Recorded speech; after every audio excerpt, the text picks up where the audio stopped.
Lately, six-figure wins and six-figure losses are almost the new normal nowadays, where I can make 400,000 or 500,000 in a single day and also lose it like if nothing ever happened.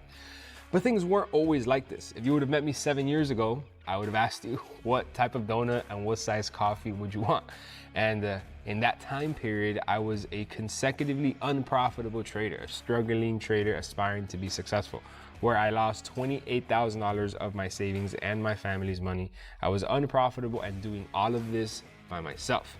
단돈 100달러, 우리 돈으로 약 14만 원에 불과한 돈을 가지고 시작해 100만 달러, 무려 14억 원이 넘는 금액을 만들어낸 남자가 있습니다.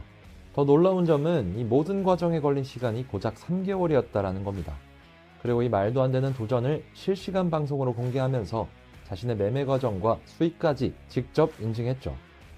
이 남자의 이름은 자수성가형 트레이더 알렉스 곤잘레스입니다.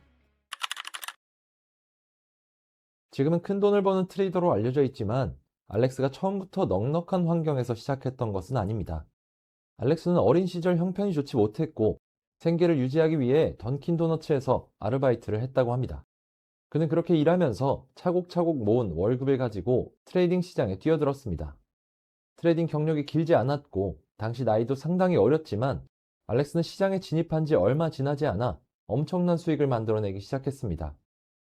이후에는 자신이 실제로 사용하는 매매 전략과 트레이딩 과정을 설명하는 콘텐츠를 제작했고 실시간 방송을 통해 자신의 진입 과정과 수익을 공개하기 시작했습니다. 하지만 사람들은 알렉스의 실력을 쉽게 믿지 않았습니다. 트레이딩 경험이 길지도 않은 젊은 사람이 짧은 기간 안에 엄청난 돈을 벌었다는 이야기가 상식적으로는 쉽게 믿기 어려웠기 때문입니다. 많은 사람들은 알렉스가 실력이 좋아서 돈을 번 것이 아니라 단지 운이 좋았을 뿐이라고 단정했습니다.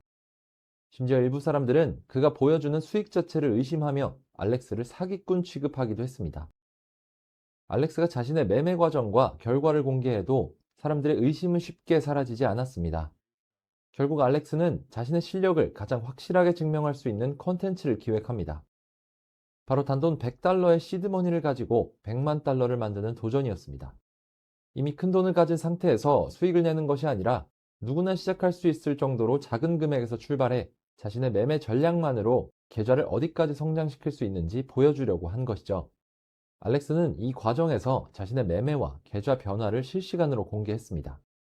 수익이 20만 달러를 넘어가고 33만 달러를 넘어가고 다시 60만 달러와 82만 달러를 지나면서 계좌가 성장하는 전 과정을 사람들에게 보여줬습니다. 그리고 결국 100달러로 시작한 계좌를 100만 달러까지 불려내며 자신을 믿지 않았던 사람들에게 가장 확실하고 파격적인 방식으로 자신의 트레이딩 실력을 증명해냈습니다. 알렉스의 도전은 100달러 챌린지에서 끝나지 않았습니다.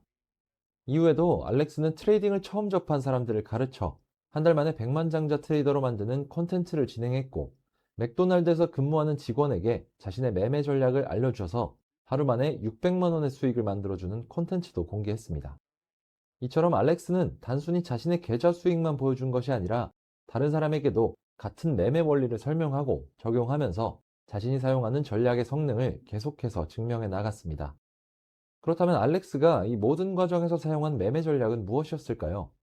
엄청나게 복잡한 수식이나 여러 개의 보조 지표를 동시에 사용하는 전략이었을까요? 놀랍게도 그렇지 않았습니다. 알렉스가 핵심적으로 활용한 것은 대부분의 투자자가 이미 한 번쯤 들어봤을 지지와 저항을 활용한 매매 전략이었습니다. 지지와 저항은 기술적 분석에서 가장 기본적인 개념 중 하나입니다. 그래서 많은 사람들이 이미 잘 알고 있다라고 생각하기 쉽습니다.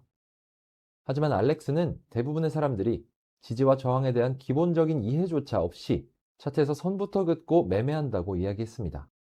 가격이 예전에 반등했던 곳에 선을 긋는 것과 그 가격에서 왜 매수와 매도가 충돌하는지, 왜 가격이 멈추거나 방향을 바꾸는지 이해하는 것은 완전히 다른 문제이기 때문입니다.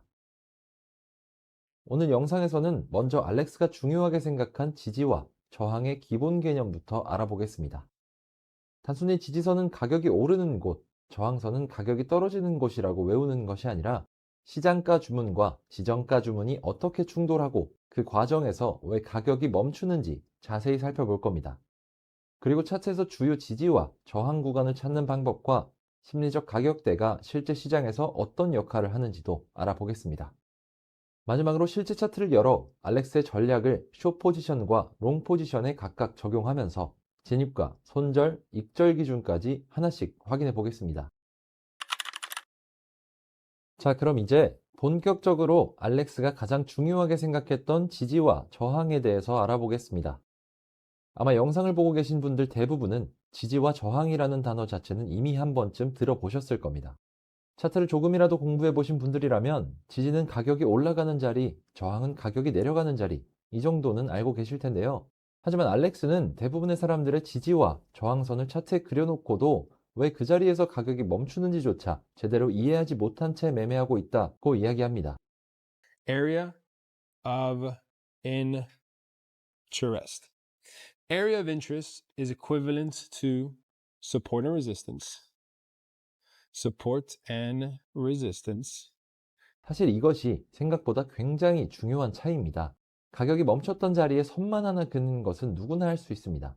하지만 왜 그 자리가 지지가 되었고 왜 저항이 되었는지 이해하게 되면 앞으로 가격이 어떤 식으로 움직일 가능성이 높은지까지도 예상할 수 있게 됩니다. 그래서 이번 파트에서는 지지와 저항의 정의뿐만 아니라 왜 이런 현상이 시장에서 발생하는지 그 원리까지 함께 알아보겠습니다.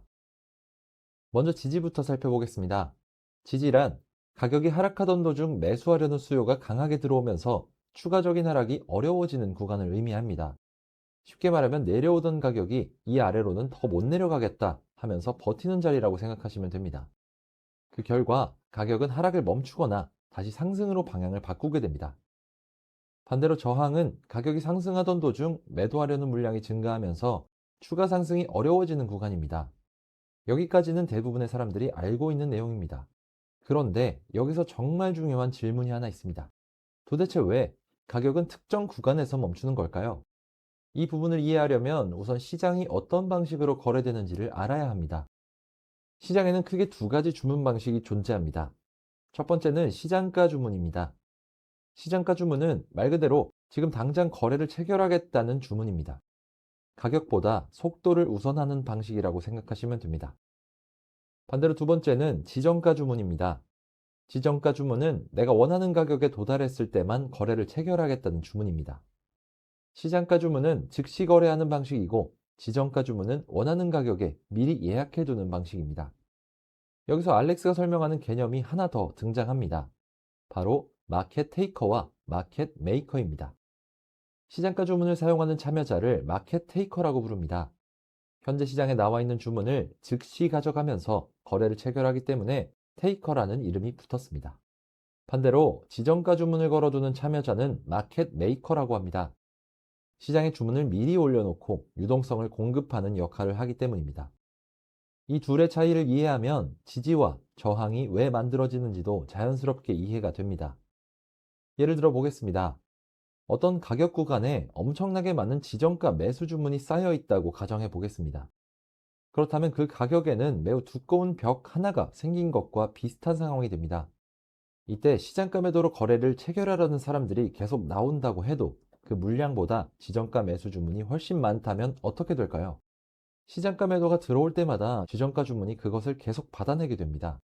결국 가격은 더 이상 아래로 내려가지 못하게 됩니다. 반대로 특정 가격에 엄청난 지정가 매도 주문이 쌓여 있다면 시장가 매수가 계속 들어와도 그 물량을 지정가 매도가 계속 받아내기 때문에 가격은 위로 올라가지 못하게 됩니다. 바로 이런 원리 때문에 특정 가격에서 가격이 멈추거나 반전되는 현상이 발생하는 것입니다. 알렉스는 이것을 유동성을 흡수한다는 표현으로 설명합니다. 예를 들어 시장가 매수가 계속 들어오는데도 가격이 올라가지 않는다면 누군가 그 매수 물량을 계속 받아내고 있다는 뜻입니다.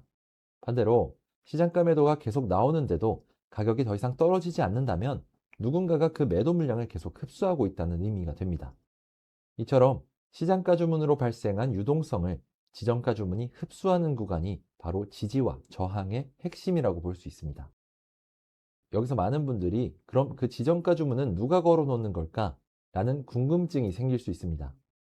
알렉스는 흔히 우리가 이야기하는 세력, 기관, 고래, 큰 자금을 운용하는 참여자들이 이러한 가격 구간을 만드는 경우가 많다고 설명합니다.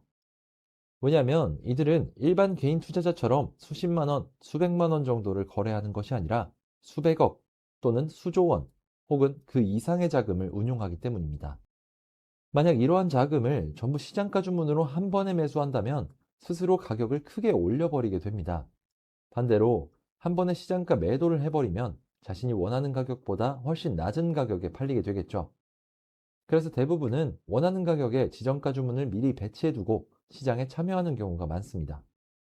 그리고 그렇게 대량의 주문이 모인 가격대가 시장에서는 강한 지지와 저항으로 작용하게 되는 것입니다. 그래서 알렉스는 차트를 볼 때 어디에서 유동성이 흡수되고 있는지를 먼저 확인해야 한다라고 이야기합니다. 결국 지지와 저항은 단순히 차트 위에 선을 긋는 기술이 아니라 시장 참여자들의 주문이 가장 강하게 충돌하는 지점을 찾아내는 과정이라고 볼 수 있습니다. 그리고 바로 이 원리를 이해해야 다음 파트에서 설명할 주요 지지와 저항을 찾는 방법, 그리고 실제 차트에서 어떤 자리를 진입 타점으로 활용하는지까지 훨씬 쉽게 이해할 수 있을 겁니다. 이제는 실제 차트에서 어떻게 주요 지지와 저항을 찾는지 알아보겠습니다. 많은 분들이 차트를 보면 가격이 반등했던 곳마다 선을 긋고 가격이 하락했던 곳마다 선을 그어놓곤 합니다. 하지만 그렇게 되면 차트에는 선만 잔뜩 생기고 정작 어떤 자리가 중요한지는 구분하기가 어려워집니다. And I'm going to do a really big star for this one. No three touches, no area of interest. 알렉스는 모든 반등과 모든 하락을 지지와 저항으로 보는 것이 아니라 의미 있는 지지와 저항만 찾아야 한다라고 이야기합니다. 우선은 현재 차트에서 가장 유의미한 지지 구간을 찾아보겠습니다. 많은 사람들이 지지와 저항을 하나의 선으로 생각하지만 지지와 저항은 정확히 한 가격에서 형성되는 것이 아니라 하나의 영역으로 이해하는 것이 좋습니다. 왜냐하면 시장에는 수많은 지정가 주문이 한 가격에만 몰려있는 것이 아니라 비슷한 가격대에 분산되어 있기 때문입니다. 그래서 가격이 지지선을 몇 달러, 몇 퍼센트 정도 살짝 이탈했다가 다시 올라오는 경우도 흔하게 발생합니다. 만약 선 하나만 기준으로 생각한다면 이런 움직임은 모두 손절로 이어질 수 있습니다. 반대로 영역으로 이해한다면 가격이 정상적으로 테스트를 진행하고 있다고 판단할 수도 있는 것이죠. 그래서 앞으로 차트를 보실 때는 선을 긋는다는 느낌보다 가격이 반등했던 영역을 표시한다는 개념으로 접근하시는 것이 좋습니다. 그렇다면 현재 이 구간이 왜 주요 지지 구간인지 살펴보겠습니다.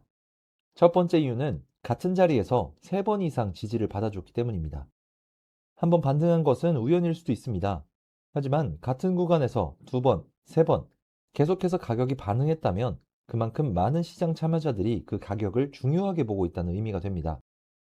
그래서 여러 차례 반응했던 가격들은 다른 자리보다 신뢰도가 높은 지지와 저항으로 볼 수 있습니다. 두 번째 이유는 하락의 강도입니다. 차트를 보면 완만하게 내려오는 하락이 아니라 순식간에 강하게 쏟아져 내리는 하락을 2차례나 막아준 것을 확인할 수 있습니다. 강한 매도가 들어왔는데도 가격이 더 이상 내려가지 않았다는 것은 그만큼 강한 지정가 매수 주문이 시장가 매도를 흡수했다는 의미로도 해석할 수 있습니다. 즉, 매수세가 정말 강했기 때문에 강한 하락조차 막아낼 수 있었던 것입니다. 세 번째 이유는 심리적 가격대입니다. 지금 반등했던 구간은 10만 달러 부근입니다. 여기서 10만 달러가 왜 중요한가 라는 의문이 생길 수 있습니다. 사실 사람은 생각보다 숫자에 많은 영향을 받습니다. 10, 100, 1000, 만처럼 딱 떨어지는 숫자를 보면 무언가 중요한 결정을 내려야 할 것 같은 심리가 생깁니다. 그래서 실제 시장에서도 이런 가격에서는 매수와 매도가 평소보다 많이 몰리는 경우가 상당히 많습니다. 미국, 영국, 유럽처럼 큰 자금이 움직이는 국가들의 시장이 열리는 시간에는 평소보다 훨씬 많은 거래량과 유동성이 발생하는 경우가 많습니다. 그리고 그 유동성이 시장에도 영향을 주면서 가격이 크게 움직이는 경우가 자주 나타납니다. 그래서 알렉스는 차트를 분석할 때 단순히 가격만 보는 것이 아니라 주요 국가의 개장 시간과 심리적 가격대를 함께 확인하는 것도 좋은 방법이라고 이야기합니다. 지금까지 내용을 정리해보면 의미 있는 지지와 저항을 찾기 위해서는 첫 번째, 같은 가격대에서 여러 번 반응했는지 확인합니다. 두 번째, 강한 추세를 막아낼 정도의 힘이 있었는지 확인합니다. 세 번째, 10만 달러처럼 시장 참여자들의 심리가 크게 작용하는 가격대인지 확인합니다. 그리고 마지막으로 주요 국가들의 개장 시간처럼 유동성이 크게 유입되는 시간까지 함께 고려한다면 조금 더 신뢰도 높은 지지와 저항을 찾을 수 있습니다. 지금까지는 지지와 저항이 무엇인지 그리고 어떻게 찾는지에 대해 알아봤습니다. 이제부터는 알렉스가 실제 차트에서 지지와 저항을 어떻게 활용하는지 살펴보겠습니다.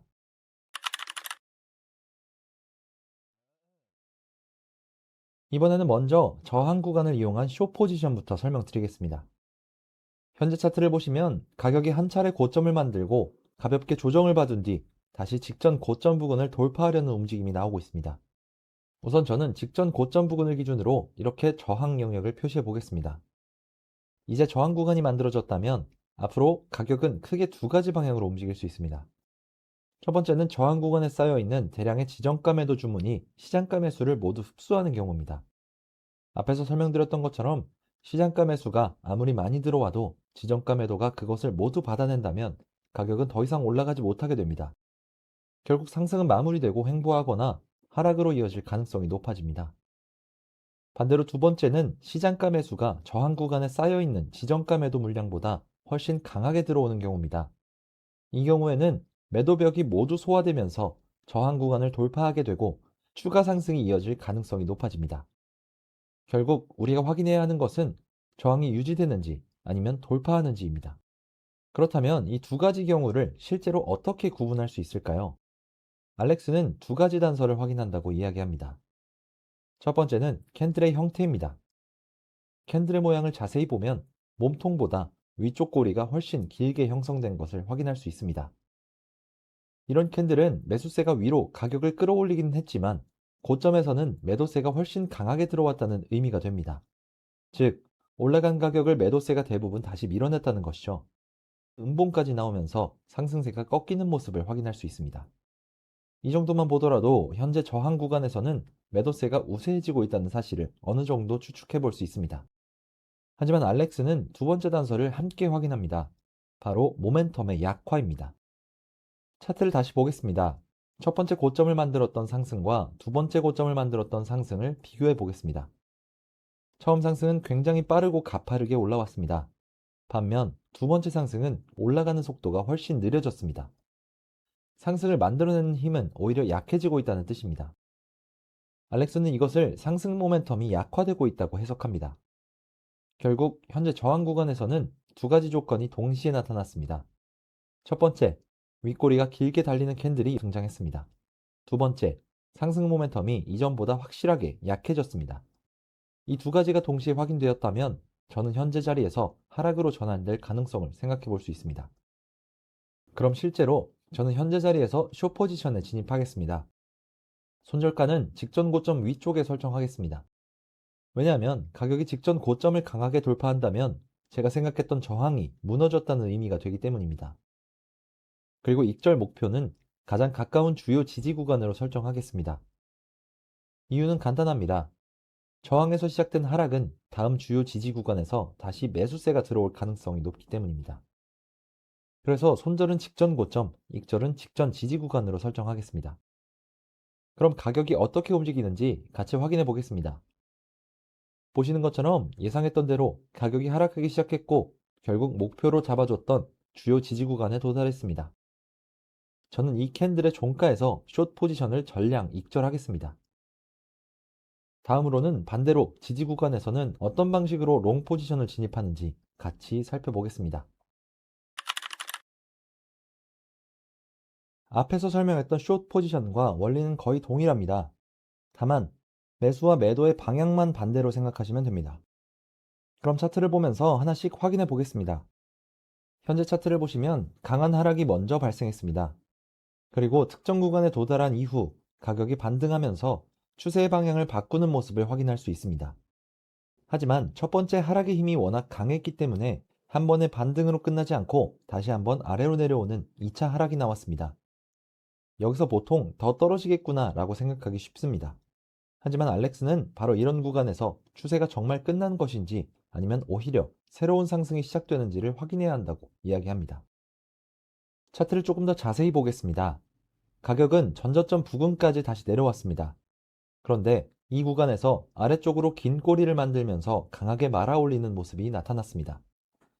이 말은 가격이 더 내려가려고 했지만 아래쪽에서 강한 매수세가 들어오면서 하락을 모두 받아냈다는 의미입니다. 그리고 다시 하락하는 것처럼 보였지만 직전 캔들들을 한 번에 감싸는 장대 양봉이 등장했습니다. 이런 움직임은 현재 지지 구간에서 강한 지정가 매수 주문이 시장가 매도를 흡수하고 있다는 하나의 단서가 될 수 있습니다.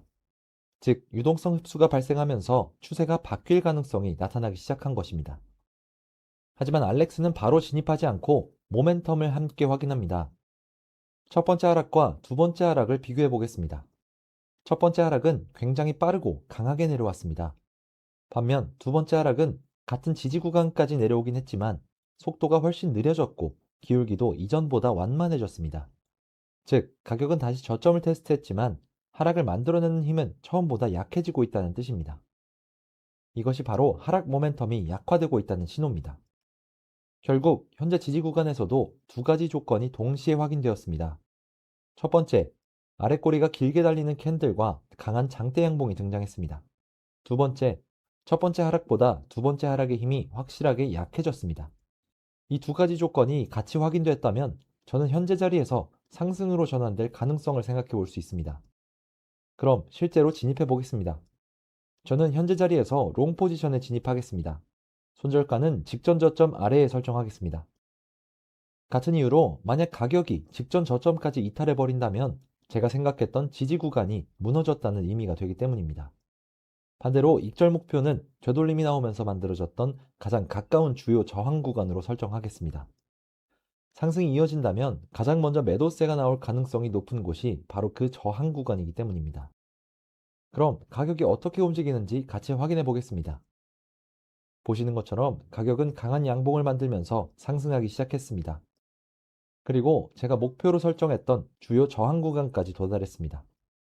저는 이 캔들의 종가에서 롱 포지션을 전량 익절하겠습니다. 지금까지 숏 포지션과 롱 포지션을 모두 살펴봤습니다. 아마 눈치채신 분들도 계시겠지만 알렉스의 매매는 단순히 지지에서 매수, 저항에서 매도하는 전략이 아닙니다. 매매의 핵심은 먼저 강한 추세가 형성이 되고 그 추세가 지지나 저항 구간에서 유동성 흡수를 만나면서 힘이 약해지는지를 확인하는 것입니다. 그리고 그 이후 나타나는 캔들의 변화와 모멘텀의 약화까지 함께 확인한 뒤 진입 여부를 결정합니다. 즉, 지지와 저항은 진입 신호 자체가 아니라 시장 참여자들의 힘이 바뀌는지를 관찰하는 기준점이라고 이해하는 것이 더 정확합니다. 다음 파트에서는 지금까지 설명했던 내용을 바탕으로 알렉스가 실제 매매에서 가장 중요하게 생각하는 5가지 원칙을 정리하면서 실전에서 활용할 때 반드시 기억해야 할 포인트들을 함께 알아보겠습니다.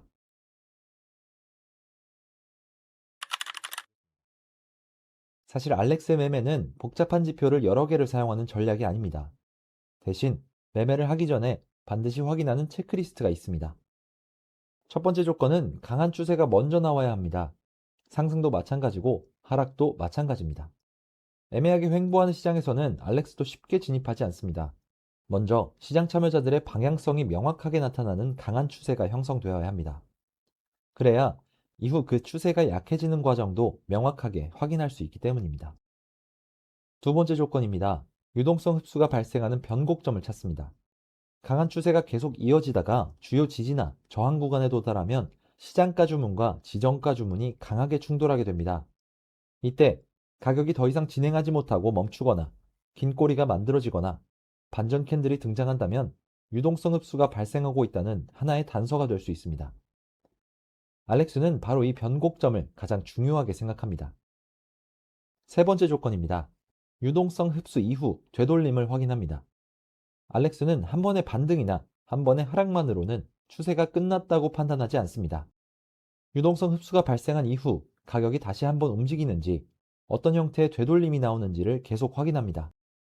이 과정을 통해 단순한 일시적 반등인지 아니면 실제 추세 전환인지를 구분하려는 것입니다. 네 번째 조건입니다. 2차 추세에서 모멘텀이 약해졌는지를 확인합니다. 이 부분은 알렉스 전략에서 가장 중요한 조건이라고 해도 과언이 아닙니다. 첫 번째 상승과 두 번째 상승을 비교해보고 첫 번째 하락과 두 번째 하락도 비교해봅니다. 가격은 조금 더 올라갔을 수도 있고 조금 더 내려갔을 수도 있습니다. 하지만 그 과정에서 속도가 느려지고 기울기가 완만해지며 추세를 만들어내는 힘이 약해졌다면 기존 추세의 에너지가 점점 소진되고 있다고 해석할 수 있습니다. 알렉스는 이 모멘텀의 변화를 매우 중요하게 생각합니다. 다섯 번째 조건입니다. 마지막으로 캔들 패턴을 확인합니다. 저항 구간이라면 긴 윗꼬리, 장대 음봉, 고점 돌파 실패와 같은 매도 우위의 신호가 나오는지 확인합니다. 반대로 지지 구간이라면 긴 아랫꼬리, 장대 양봉, 저점 이탈 실패처럼 매수 우위의 신호가 나타났는지 확인합니다. 이 마지막 확인 과정까지 끝난 이후에야 알렉스는 실제 진입을 고려합니다. 결국 알렉스의 매매를 한 문장으로 정리하면 이렇습니다. 강한 추세가 나온 이후 지지와 저항에서 유동성 흡수가 발생하는지 확인하고 되돌림과 모멘텀의 약화를 확인한 뒤 캔들 패턴까지 모두 맞아떨어질 때 비로소 진입한다. 이것이 알렉스가 설명하는 지지, 저항 매매 전략의 핵심입니다. 하지만 이 전략이 모든 차트에서 항상 성공하는 것은 아닙니다. 어떤 매매법도 승률 100%인 전략은 존재하지 않습니다. 그래서 영상을 보신 뒤에는 바로 실전에 적용하기보다 과거 차트를 이용해 충분히 백테스팅 해보기를 권장드립니다. 직접 여러 종목에 적용해 보면서 자신의 매매 스타일과 잘 맞는지 확인해보는 과정이 무엇보다 중요합니다. 세상에는 정말 다양한 매매 전략이 존재합니다. 그리고 그 어떤 전략도 모든 사람에게 정답이 될 수는 없습니다. 그래서 트레이딩 돋보기에서는 지지와 저항을 주 전략으로 사용하는 다른 유명 트레이더들의 매매를 관찰하고 분석해서 지지저항 매매의 정확도를 높일 수 있는 방법을 연구했습니다. 지금까지 영상을 보고 실제 매매에 적용하셔도 되지만 앞으로의 투자 방향에 더 가능성을 높여보고 싶으신 분들은 영상 아래 설명란에 있는 링크를 확인하시거나 고정 댓글에 나와 있는 링크를 클릭하셔서 다른 지지저항의 장점만 모아놓은 응용 매매법을 무료로 받아가 보시기 바라겠습니다. 오늘 영상이 도움이 되셨다면 구독과 좋아요, 알림 설정까지 부탁드리겠습니다. 그럼 다음 영상에서도 더 흥미로운 트레이더의 전략으로 찾아뵙겠습니다. 감사합니다.